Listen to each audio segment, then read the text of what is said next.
Ever since you found yourself in someone else's arms, I've been trying my best to get along. Nothing, my lord, or if I know not what. Was not that Cassio parted from my wife? Cassio, my lord, no, sure. I have been talking with a suitor here, a man that languishes in your displeasure. Who is it you mean? Why, your lieutenant, Cassio. Good, my lord, if I have anything that ought to move you, his presence reconciliation take. For if he be not one that truly loves you, that errs in ignorance and not in cunning, I have no judgment in an honest face. I sue so humbled that he hath left part of his grief with me. To suffer with him, good love, call him back. Not now, sweet Desdemona. Tomorrow night or Tuesday morn, on Tuesday noon or night or Wednesday morn. I prithee name the time, but let it not exceed 3 days. In faith, he's penitent. And yet his trespass and our common reason, save that they say, the waress must make example out of her best, is not almost a fault to inquire a private check? When shall he come? Tell me, Othello, I wonder in my soul, what you would ask me that I should deny or stand so mammering on. What, Michael Cassio, that came a wooing with you, and so many a time, when I have spoke of you just praising me, hath taken your part to have so much to do to bring him in? Trust me, I can do much. Prithee, no more. Let him come when he will. I will deny thee nothing. Why, this is not a boon.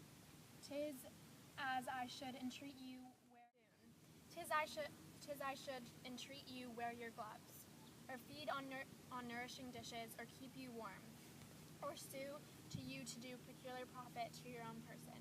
Nay, when I have a suit wherein I mean to touch your love indeed, it shall be full of Whereon I do beseech thee, grant me this, to leave me but a little to myself. Shall I deny you? No, farewell, my lord. Farewell, my Desdemona.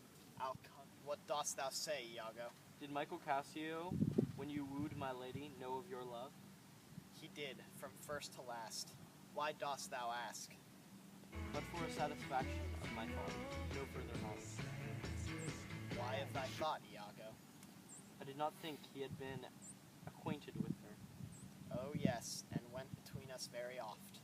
Indeed? Indeed? Lord? What dost thou say, Iago? Did Michael Cassio, when you wooed my lady, know of your love? He did, from first to last. Why dost thou ask? But for a satisfaction of my thought, no further harm.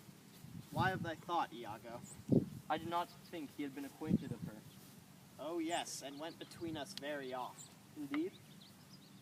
Indeed? Aye, indeed. Discernst thou aught in that?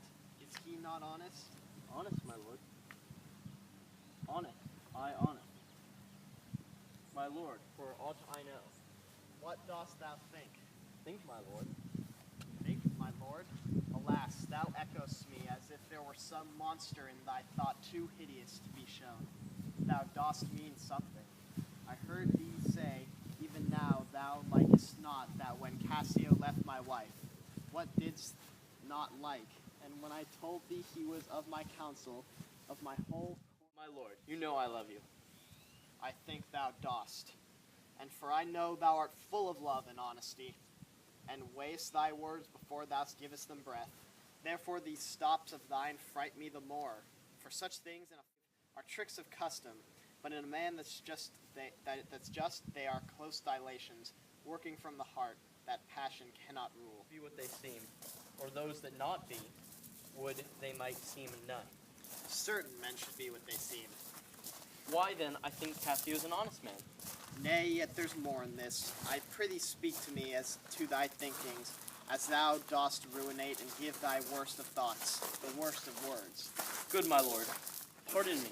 Though I am bound to every act of duty, I am bound to all that slaves are free to. Utter my thoughts? Why say they are vile and false? As where's that palace whereinto foul things sometimes intrude not? Who has that breast so pure, wherein uncleanly apprehensions keep leaps and law days and in session, at with meditations lawful. Thou dost conspire against thy friend, Iago, if thou but think'st him wronged, and mark'st his ear a stranger to thy thoughts. I do beseech you, though I am perchance ambitious in my guess, as I confess, it is my nature's plague to spy into abuses, and oft my manhood, honesty, and wisdom to let you know my thoughts. I'll know thy thoughts. You cannot, if my heart were in your hand, nor shall not, whilst 'tis in my custody. Ha! Oh, beware, my lord, of jealousy. Why is this?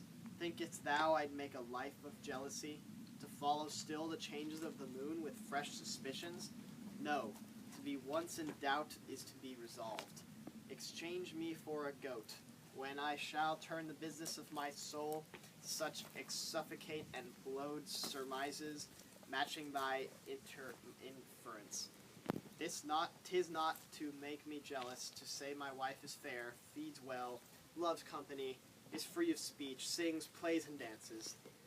Where virtue is, there are more virtuous, nor from mine own weak merits will I draw the smallest fear or doubt of her revolt.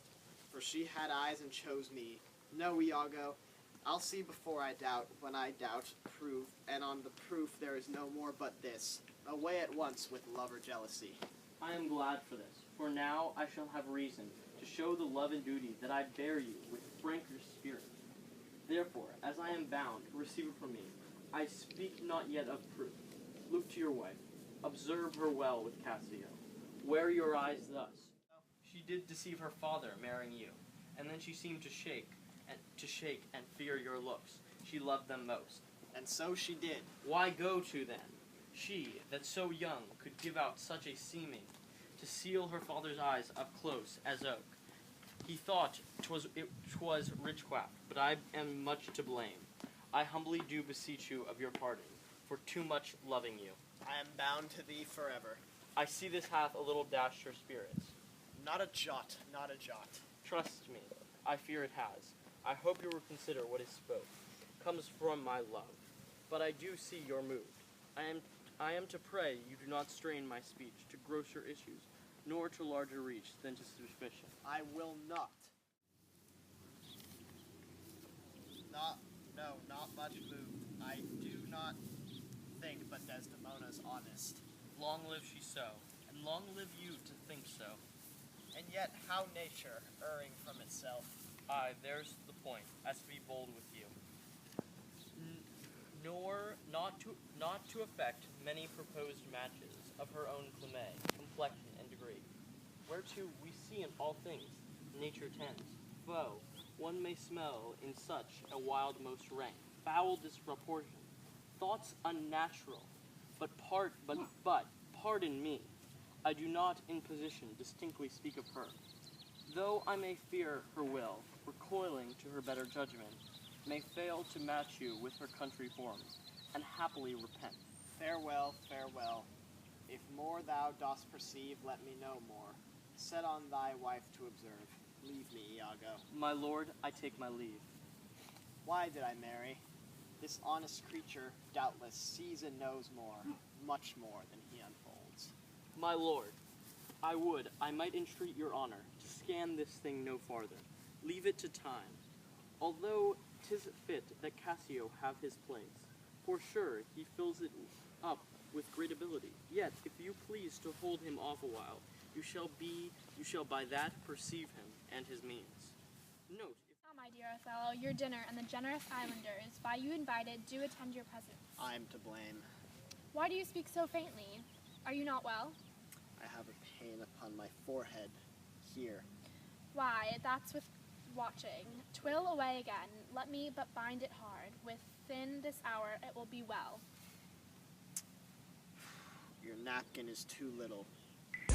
Drop that